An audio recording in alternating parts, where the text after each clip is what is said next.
할렐루야. 아멘. 아멘. 저는 방금 소개받은 대로 15년이 됐습니다.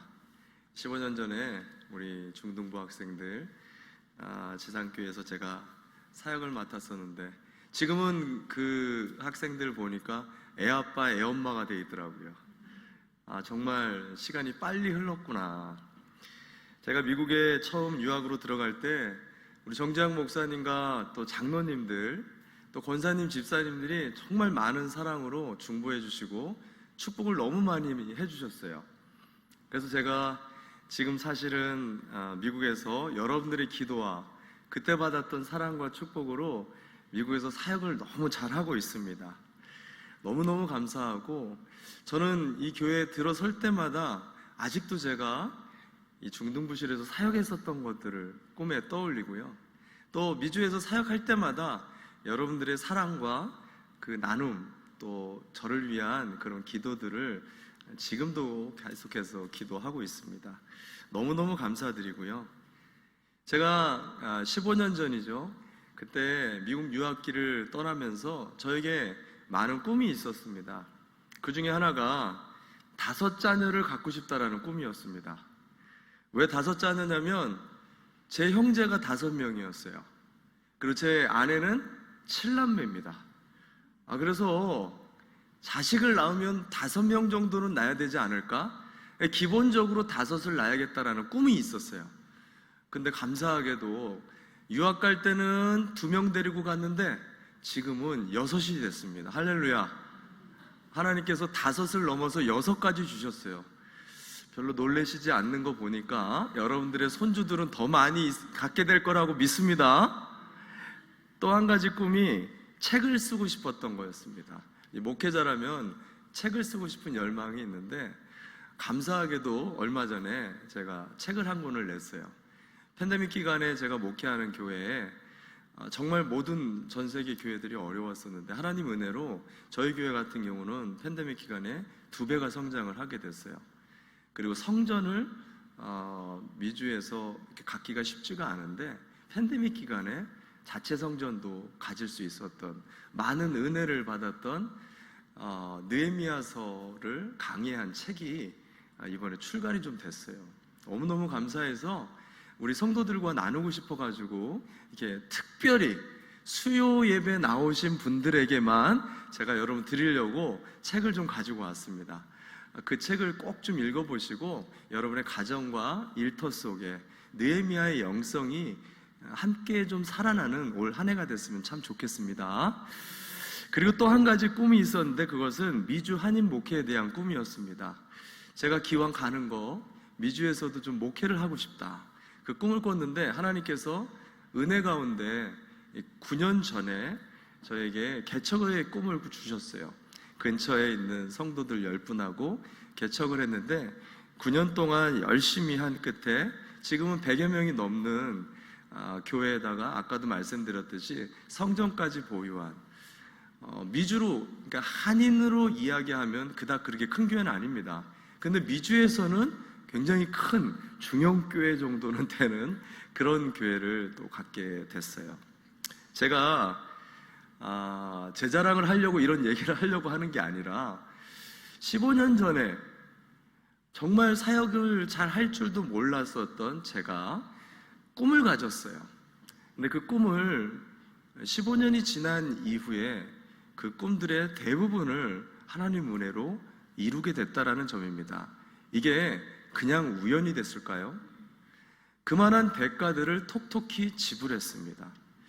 저는 오늘 이 얘기를 하고 싶어서 이 말을 꺼냈습니다. 오늘 본문에 등장하고 있는 요셉의 이야기가 바로 그 이야기입니다. 신년에 여러분, 신년 정초인데 어떤 꿈을 꾸면서 2024년을 시작하고 계십니까? 근데 제가 오늘 여러분들과 나누고 싶은 것은, 여러분 신년에 받았던 그 꿈이 일장춘몽이 되지 않고 연말에 하나님의 풍성한 은혜로 그 꿈을 받은 것에 감사로 드리려면 어떻게 해야 되는지, 오늘 본문에 등장하는 요셉을 통해서 여러분과 함께 2가지 아주 중요한 원리를 좀 나누고 싶습니다. 바라는 것이 있다라면 저는 매 예배 때마다 하나님께서 우리를 그냥 부르시지 않는다라는 점이에요. 오늘도 수요 예배입니다. 그런데 그냥 수요 예배에 습관을 따라 나오기도 했고, 어떤 분은 그냥 나도 모르게 그냥 나오신 분들 있을 거예요. 간혹 오늘 박정환 목사가 온다더라 라고 생각해서 오신 분도 있을지는 모르겠습니다. 그런데 우리의 부르심에는 실수가 없어요. 우연이라는 게 없다는 것입니다. 저는 오늘 이 자리에 하나님의 꿈에 대한 말씀을 들어야 될 사람이 있다라고 믿습니다. 신년에 여러분의 가정과 여러분의 일터와 여러분의 자녀들에 대한 분명한 하나님의 꿈을 받으셨을 것입니다. 그렇다면 오늘 그 꿈을 어떻게 하나님의 은혜 안에서 그것을 풍성하게 열매를 맺을 수 있는지 오늘 이 말씀을 통해서 여러분들과 함께 그 은혜를 좀 나누고 싶습니다. 첫 번째, 우리가 비상하는 꿈을 꾸려면 오늘 본문은 꿈을 품어야 된다라고 이야기합니다. 따라서 해봅시다. 꿈을 품자. 아멘, 아멘. 여러분, 우리 중에 대부분의 사람들은 누구라도 꿈을 꿉니다. 그런데 그 꿈을 이루는 사람이 많나요? 적나요? 많지 않습니다. 왜냐? 꿈은 꿈으로 그냥 끝나버리기 때문에, 나도 모르게 꿈을 꿨던 것을 금방 잊어버리기 때문에 그렇습니다. 그래서 꿈이 먼저 실행하게 되려면 제일 먼저 해야 되는 작업이 뭐냐면 꿈을 품는 작업이 우리 안에서 시작돼야 된다는 것입니다. 꿈을 품는다라는 그 원어의 의미를 찾아보면 꿈을 마음에 새긴다라는 의미가 있습니다. 꿈을 마음에 새긴다. 그래서 하나님께서 주시는 특별한 꿈들에는요, 항상 반복적으로 주시는 특징을 갖고 있다는 점입니다. 여러분, 아브라함을 보십시오. 아브라함이 하늘의 별을 보여주시면서 또 바다의 모래를 보여주시면서 하나님께서 꿈을 보여주셨어요. 그런데 그 한 번으로 끝나지 않습니다. 하나님은 아브라함의 인생에 걸쳐서 계속해서 이 꿈을 반복시켜주고 계십니다. 오늘 본문에 여러분과 함께 보았던 이 요셉 또한도 동일합니다. 요셉은 벳 집단이 자기들에게 절을 하는 꿈을 꾸었죠. 근데 9절에 보니까 또다시 그것을 반복시켜주고 있습니다. 하늘의 해와 달과 별이 자기에게 절하는 꿈을 반복시켜 주고 있다는 것입니다. 애굽왕 바로도 흉년이 드는 꿈에 대해서 하나님께서는 그에게 반복시켜주고, 바벨론의 느부갓네살 왕에게도 동일하게 꿈을 반복시켜주는 것을 보게 되어집니다. 왜 하나님은 꿈을 반복시킬까요? 한두 번 꾸고 나면 그 꿈이 그냥 우연이다라고 생각하고 넘어갈 수 있지만, 두 번이 세 번 되고 세 번이 네 번 되어질 때 이거 예사롭지 않은데 라고 생각하면서 내 마음에 그것이 품어지고 새겨진다라고 하는 것입니다. 여러분, 비상하는 꿈, 비상한다라는 것은 우리가 이 땅의 존재이지만 하늘로 올라가는 꿈을 이야기하는 것입니다. 저와 여러분은 땅에서 태어난 존재들이에요. 그러나 땅의 존재가 아니라 우리는 하늘의 존재인 것을 여러분 믿으시길 바랍니다. 그래서 하나님께서는 날마다 우리가 이 땅에서 중력의 영향을 받는 것이 아니라 하나님의 나라로 날마다 비상하는 자들이 되기를 원하신다라는 거예요. 그런데 이런 비상하는 꿈, 하나님께서 당신의 자녀들이 성장하고 당신의 자녀들이 당신의 백성이 되어지는 이런 큰 꿈을 줄 때 반드시 반복시킨다라는 것을 여러분 기억하시기를 바랍니다.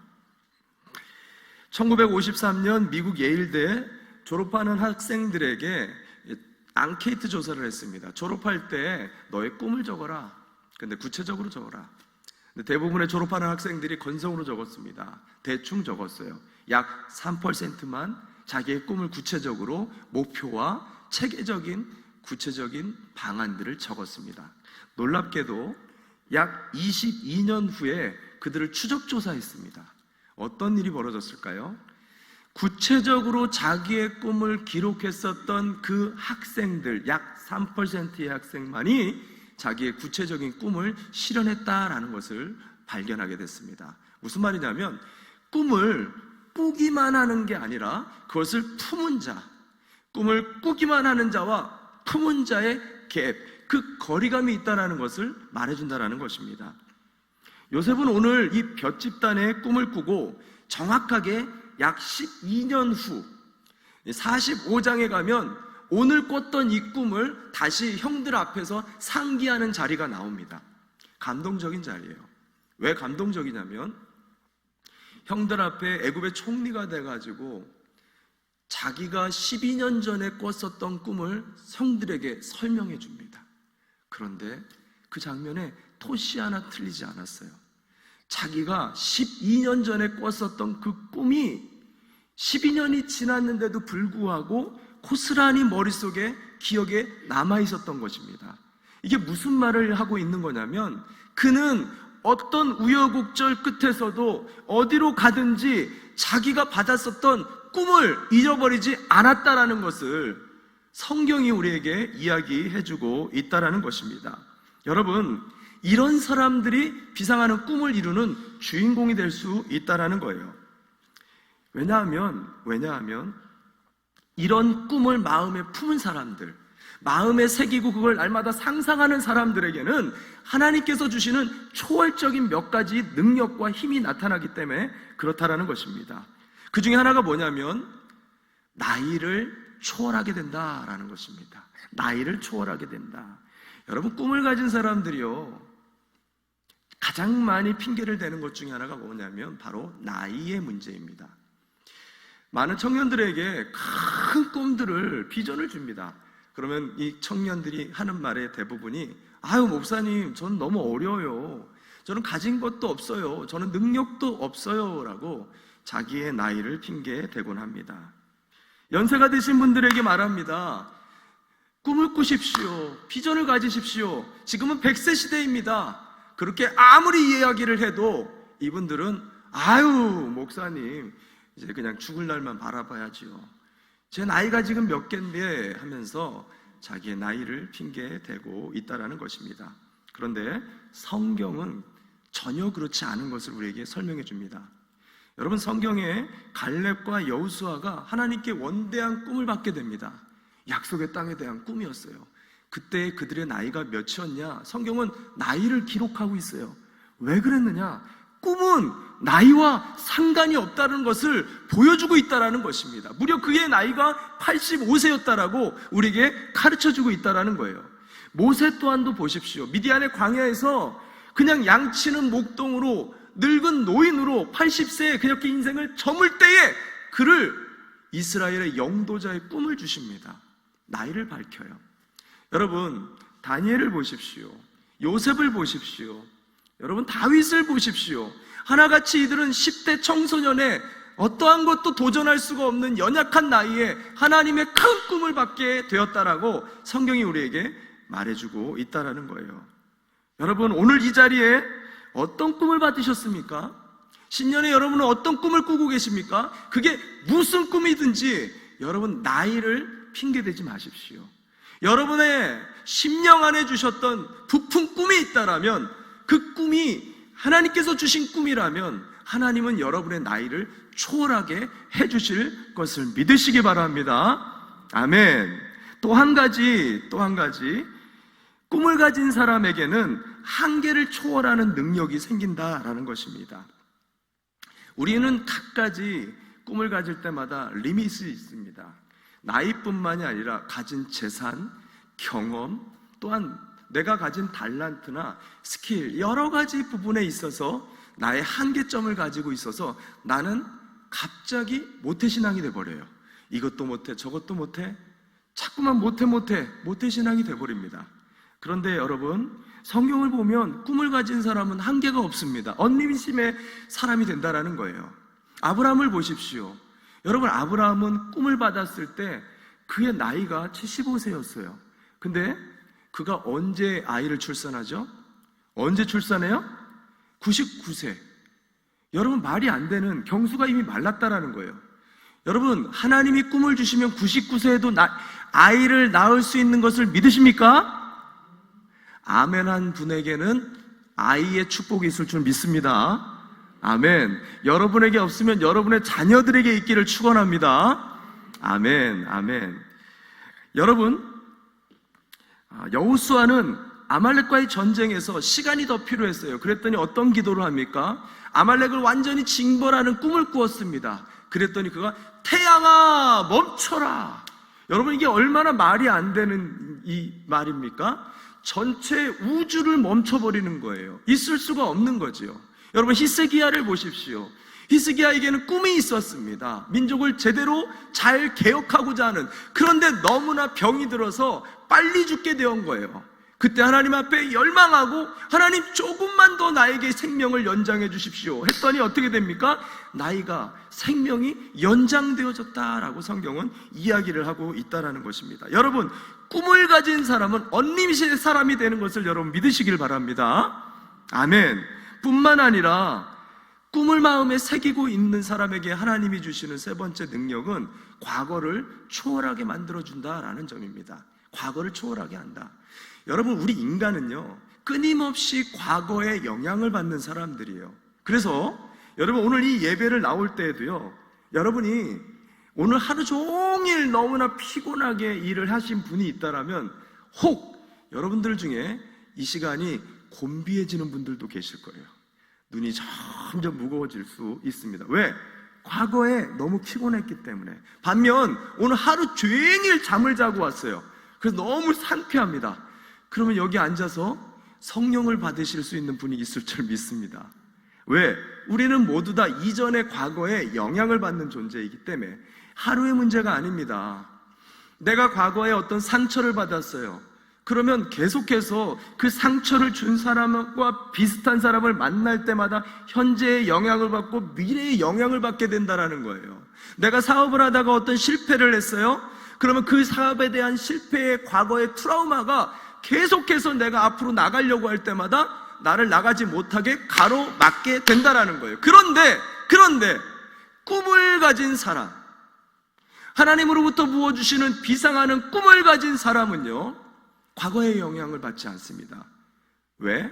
미래로부터 오는 그 부푼 꿈을 가지고 미래로부터 오는 힘을 통해서 내가 과거를 초월하게 되어지는 능력을 갖게 되기 때문이라는 것입니다. 넬슨 만델라는 27년 동안 남아공 감옥에 갇혀서 수많은 학대와 모멸을 받게 됐습니다. 감옥의 백인 교도관의 모진 고통을 받으면서 감옥에 갇혀 있을 때 이 백인 교도관은 날마다 넬슨 만델라에게 소변을 누면서 항상 그에게 말했어요. 당신은 여기서 죽을 거야. You will die for here. 항상 와서 저주를 합니다. 넌 여기서 벗어날 수 없어. 그러나 그는 분노가 올라오고 그것이 마음에 상처가 되고 쓴뿌리가 될 만도 한데 그때마다 그의 자서전을 보면 그는 항상 꿈을 꿨다라고 합니다. 언젠가는 저 백인과 나와 같은 흑인들이 동등하게 행복하게 조화를 이루는 그 날이 반드시 올 거야 라는 그 꿈을 품었다라고 말합니다. 그리고 그는 이렇게 말합니다. 나는 한 번도 내가 감옥을 나갈 수 없다는 생각을 품지 않았다. 나는 언젠가 자유인으로서 발밑의 풀의 감촉을 다시 느끼고 햇볕 아래 걷게 되리라는 것을 알고 있었다. 아멘. 그는 결국 자기가 품은 그 꿈대로 27년 만에 남아공 최초의 흑인 대통령이 되어집니다. 여러분 보십시오. 꿈이라는 것은 그냥 일장춘몽, 그냥 내가 오늘 꾼다라고 해서 되는 게 아니라 그것을 마음에 품고 날마다 새기면서 그것을 상상해야 된다는 거예요. 로버트 슐러 목사님이 쓴 불가능은 없다라는 그 책을 보니까 이렇게 말합니다. 이 세상의 위대한 일은 모두 위대한 꿈을 품는 데서 시작되었다. 여러분, 큰 꿈을 꾸지만 말고 그것을 마음에 새기고 날마다 상상하고 그 꿈대로 살아나가는 꿈의 사람들이 되시기를 주님의 이름으로 축원합니다. 아멘, 아멘. 기드온의 300용사를 아시죠? 여러분, 기드온은 원래 용사가 아니었지요. 그는 미디안 대적들이 무서워서 구덩이를 깊게 파놓고 포도즙들을 짜는데 소리가 날까봐 겁이 나서 사람들에게 들킬까봐 숨어서 밀을 타작했었던 겁쟁이였습니다. 그랬던 그에게 어느 날 갑자기 하나님께서 오셔서 꿈을 주십니다. 큰 용사여, 여호와께서 너와 함께 계시는도다. 큰 용사여, 내가 너와 함께 할 거야. 여러분, 그가 한 것은 뭐였죠? 그가 어떤 훈련을 받았습니까? 그가 그날부터 어떤 특훈을 받았어요? 아닙니다. 하나님이 주셨던 큰 용사라는 그 꿈을 믿음으로 아멘하고 순종한 것밖에 없다라는 것입니다. 여러분, 이것을 잘 기억하십시오. 주님은 오늘 이 자리에 오신 여러분에게 꿈을 가지고 자녀와 기업과 일터와 올 한 해 여러분의 생애에 주신 하나님의 그 꿈을 품고 있는 여러분에게 동일하게 선포하십니다. 큰 용사여, 두려워하지 말아라. 겁내지 말아라. 내가 너와 함께 너의 가정을 일으키리라. 너의 자녀를 일으키리라. 너의 인생 속에 너의 건강을 초월하여 하나님의 나라를 만드는데 너를 큰 용사로 쓰리라. 할렐루야. 여러분, 이 말씀을 아멘으로 받으시길 바랍니다. 여러분, 몽당 연필을 아시죠? 몽당 연필은 작고 보잘데기가 없어서 더 이상 쓰잘데기가 없어서 버리는 연필을 몽당 연필이라고 합니다. 그런데 이제 이렇게 작은 몽당 연필을 갖다가 멋있는 유명한 시인의 손에 들리게 되어질 때 거기서 엄청나게 아름다운 시가 나오게 되어집니다. 뿐만 아니라 이 작은 몽당 연필이 학자의 손에 들리게 되면 거기서 유명한 논문이 나오게 되죠. 뿐만 아니라 이 몽당 연필이 저와 같은 메신저들, 설교자들에게 쓰여진 될 때는 생명을 살리는 설교가 거기서 나오게 되어집니다. 뭘 말하고 싶은 거냐면, 여러분이 오늘 꿈을 이루는데 여러분은 무엇을 지금 따지고 있습니까? 좋은 환경, 좋은 능력, 여러분의 건강과 나이, 여러분의 경험, 어떤 소산입니까? 아니, 그것보다 그 모든 것이 중요하긴 하지만 그것보다 더 중요한 게 있습니다. 그것은 뭐냐면 여러분이 누구의 손에 붙들려 있는가라는 것입니다. 여러분이 오늘 철저하게 하나님의 손에 붙들려서 하나님의 꿈을 꾸게 되어진다라면, 그리고 그 꿈을 마음에 새기고 날마다 그것을 상고하고 그 꿈대로 여러분의 인생들을 설계해 나간다라면 반드시 하나님께서는 여러분의 인생에 비상하게 새로운 삶들을 준비하시고 이루어 주실 것을 여러분 믿으시기를 바랍니다. 아멘, 아멘. 두 번째, 비상한 꿈을 꾸려면 꿈을 먼저 품을 뿐만 아니라 두 번째로 꿈에는 대가가 필요하다라는 것입니다. 모든 꿈에는 대가가 필요합니다. 많은 분들이 연초가 되어지면 제가 지난번에도 오셨을 때 말씀을 드리긴 했지만 연초가 되면 항상 이렇게 술 장사, 담배 장사가 이렇게 급감한다고 하죠. 그런데 딱 2월 되고 3월이 되어지면 다시 급증한다라고 합니다. 많은 사람들이 연초에는 나 제대로 살아봐야지, 술도 끊어봐야지, 담배도 끊어봐야지.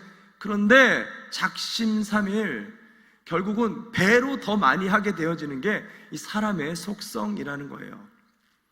대부분의 사람들이 요맘때쯤 꿈을 쉽게 포기합니다. 왜냐하면 모든 꿈에는 대가가 필요하기 때문에 그래요. 세상에는 공짜가 없기 때문인 것입니다. 꿈이 만약 여러분 큰 꿈을 꾼다라면 그만한 큰 대가를 지불해야 된다는 것을 우리는 예상해야 합니다. 오늘 본문에 등장한 요셉이 그랬습니다. 요셉은 엄청난 꿈을 꾸었죠. 요셉은 그냥 꿈을 꾼 게 아닙니다. 이 꿈의 엄청난 대가를 혹독하게 그의 인생을 통해서 치르게 되는데요, 그 첫 번째 혹독한 대가가 끌려다님이었습니다.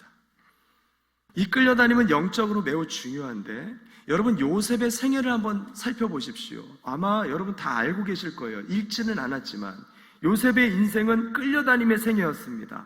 그가 형들에게 이끌려서 구덩이로 끌려갔고요, 거기서 단신이 살아나왔는데 이집트로 노예로 끌려갑니다. 노예로 끌려가서 보디발의 집으로 끌려갔고요, 거기서는 중죄인들이 묵는 지하 감옥으로 끌려가게 되어집니다. 여러분, 어떻게 보면 사람들은요, 이 끌려다님이 얼마나 힘듭니까? 사람들은 내가 끌고 다니는 걸 좋아하지 끌려다니는 것을 좋아하는 사람은 없어요. 회사에서도요, 내가 리드하기를 원하지 남이 시켜서 하는 것을 원치 않아 합니다. 그런데 여러분, 이 끌려다님이요, 세상적으로는 비참하고 어려워 보인다 할지라도 영적으로는요, 굉장히 중요한 축복의 원리를 이 끌려다님 안에 갖고 있다는 것을 아셔야 합니다.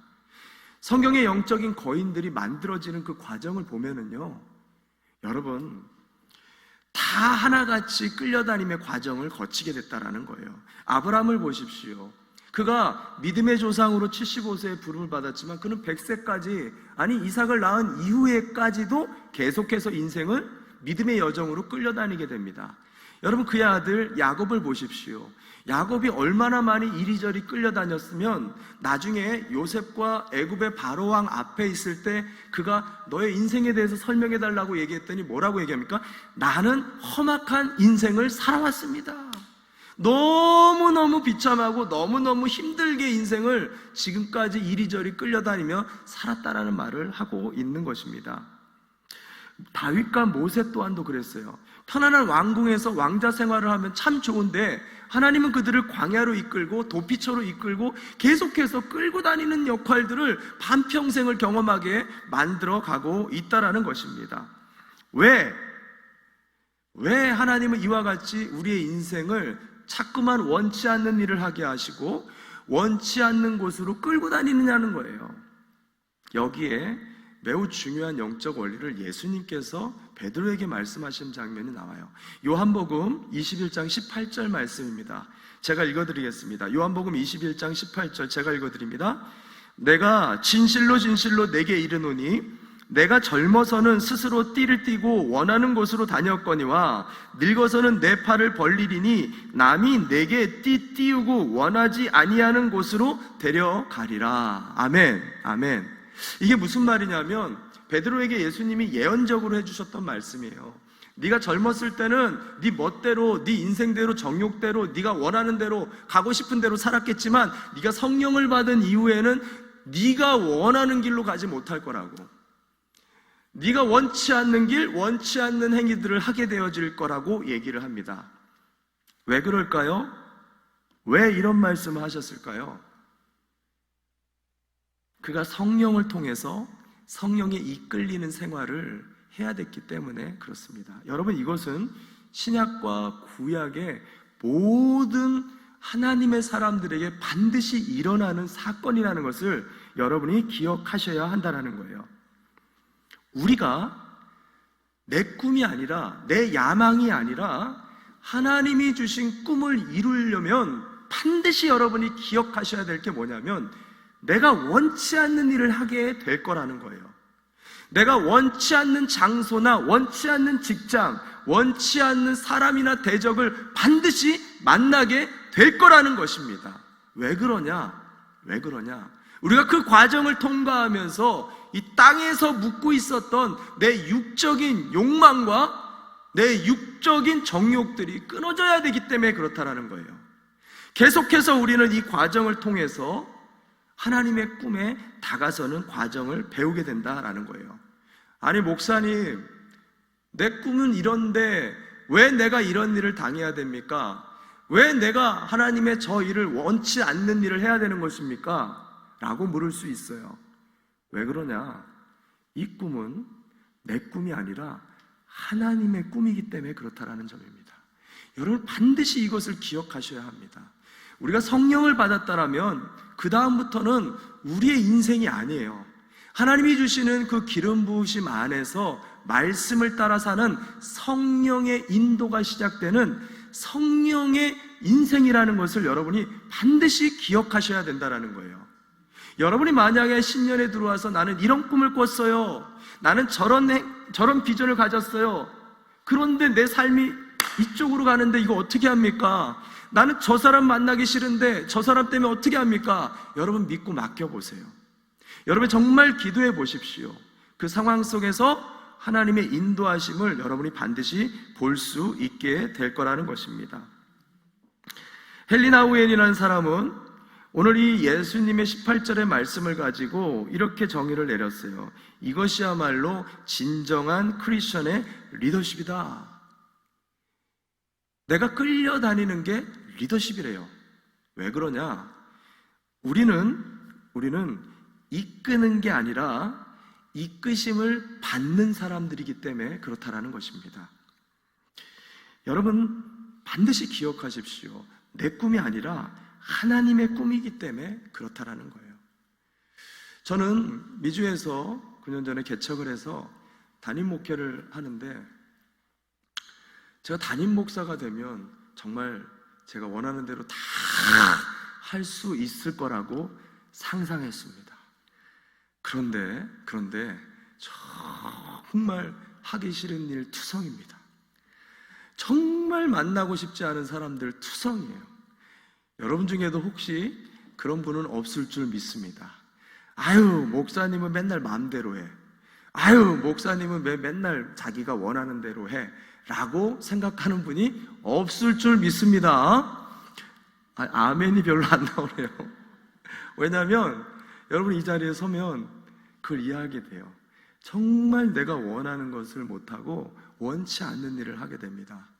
정말 내가 마주하고 싶은 사람보다 마주하기 싫은 사람을 더 많이 만나게 되어집니다. 목사님 하지 마세요. 안 만나면 되잖아요. 뭐하러 일을 만들어요. 여러분 그게 그렇지가 않아요. 왜냐하면 하나님이 우리를 연단해 나가는 과정이기 때문에 그렇다라는 거예요. 저와 여러분의 인생 속에 반드시 기억하십시오.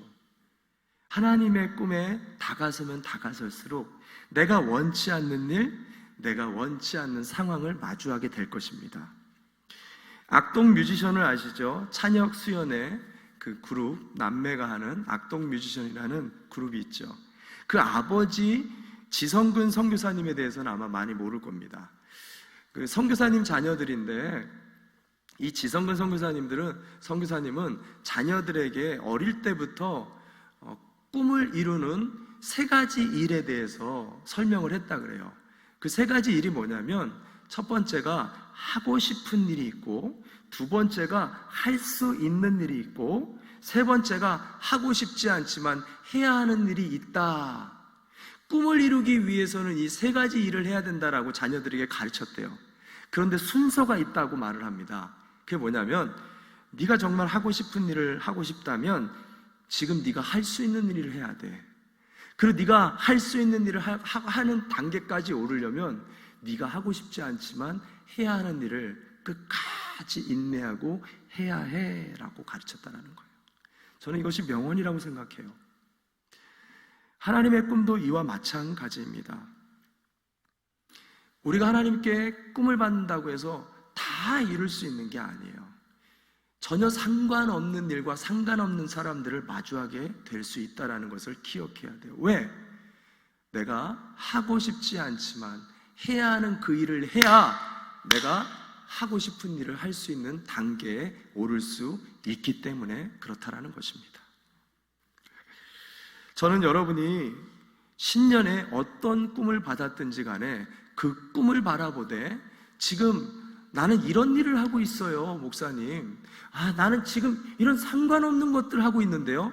그런데요, 여러분 중요한 것은 여러분이 받았던 꿈을 잊지 않고 계속해서 그 꿈을 붙잡고 지금 이 해야 하는 일을 포기하지 않고 하다 보면 반드시 여러분의 꿈에 합당한 그 단계와 그 풍성함의 은혜를 저는 맛볼 거라고 믿습니다. 아멘.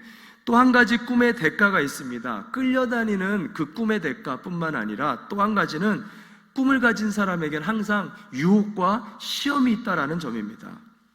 꿈꾸는 자는 절대로 피해갈 수가 없습니다. 마귀는 꿈을 가진 사람들을 절대로 그냥 두지 않아요.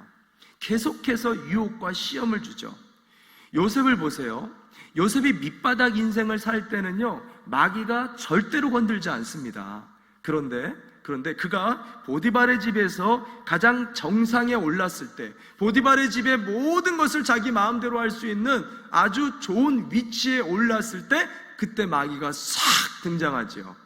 보디발의 아내를 통해서 싹 옷을 좀 반쯤 입고 나타나가지고, 요셉 여기에 너하고 나밖에 없어.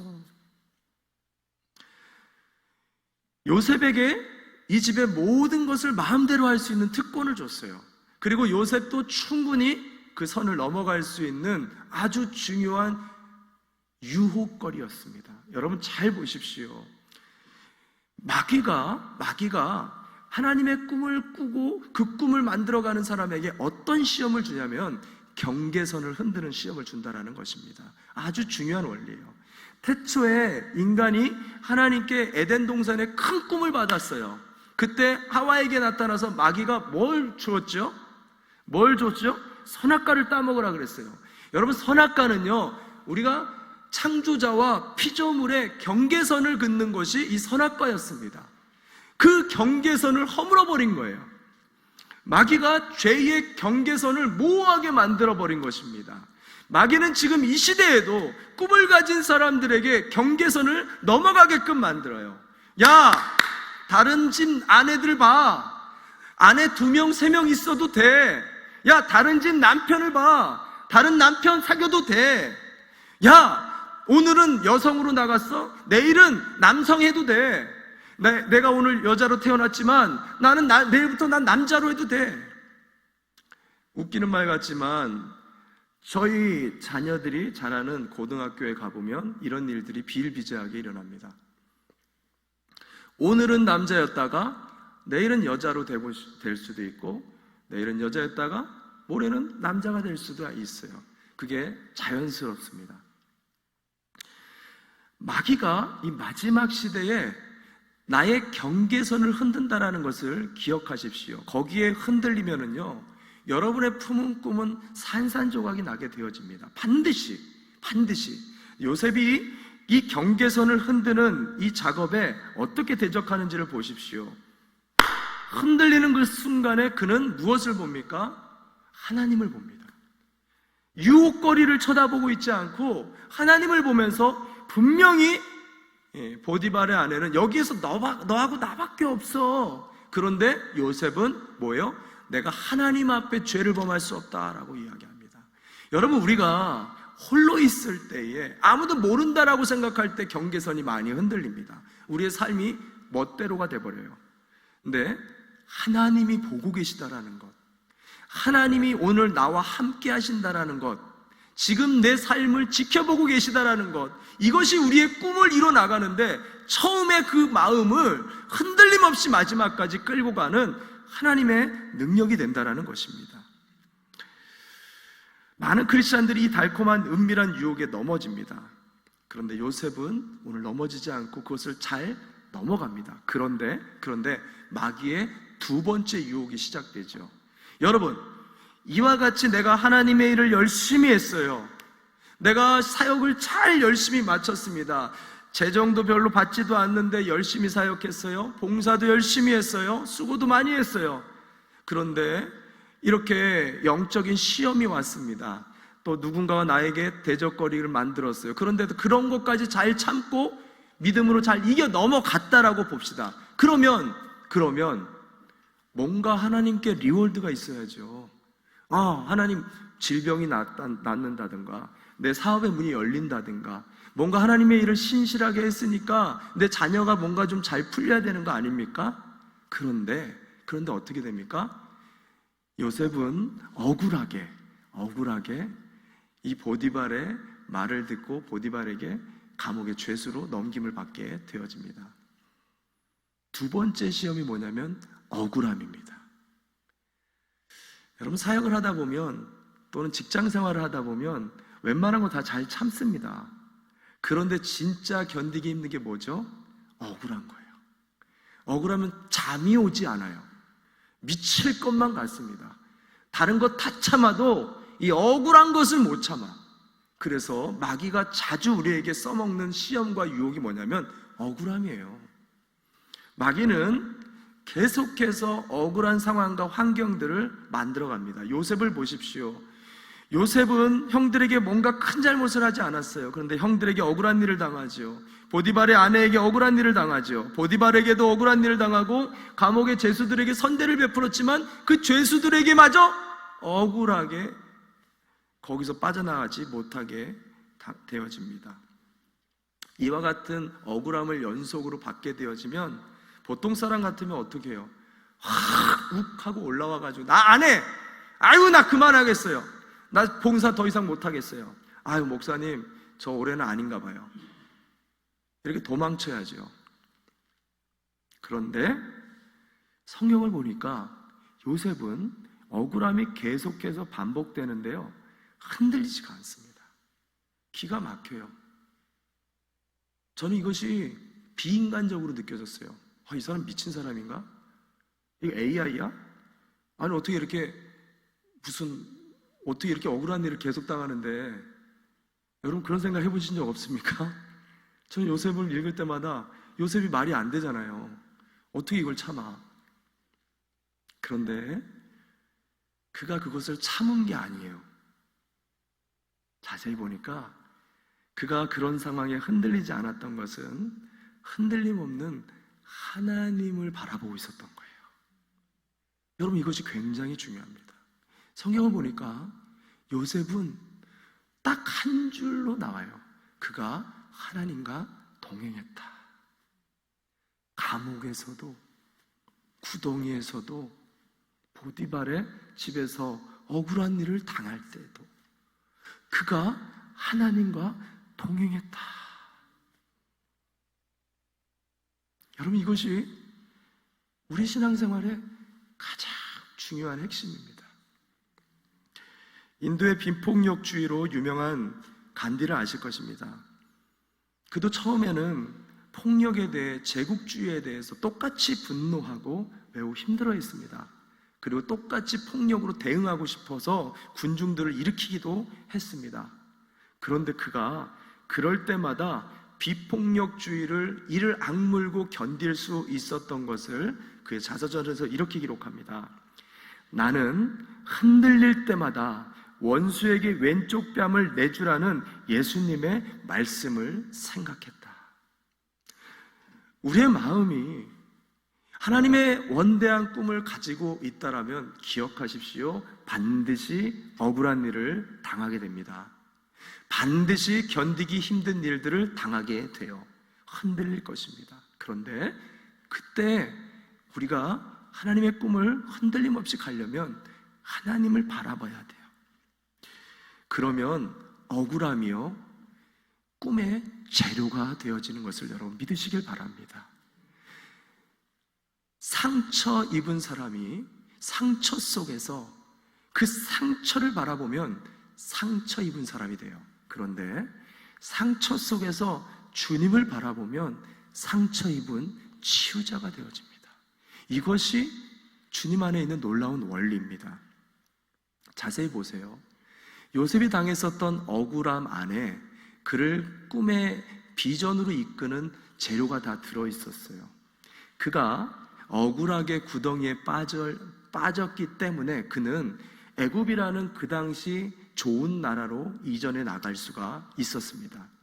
뿐만 아니라 그가 노예라는 신분으로 들어갔기에 보디발이라는 어마어마한 군대 장관의 집으로 들어가고 그 안에서 그는 애굽의 물질을 유통하는 청지기의 아주 중요한 리더십을 거기서 배우게 됩니다. 뿐만 아니라 그가 억울하게 들어갔던 그 감옥 안에서 애굽의 정치범들과 상대하면서 애굽의 정치를 그곳에서 배웠다라는 것입니다. 자세히 생각해 보면 우리 인생에 당하는 수많은 비참함과 그 억울함 속에 우리가 하나님의 사람으로 하나님의 꿈을 이루는 비상한 재료들이 그 속에 다 숨겨져 있다라는 것입니다. 여러분 오늘도 여러분의 꿈꾸는 그 꿈 안에 이 억울함을 두려워하지 마시고 오히려 그 억울함을 꿈을 이루는 재료로 만드시는 믿음의 사람들이 되시기를 주님의 이름으로 축원을 드립니다. 아멘.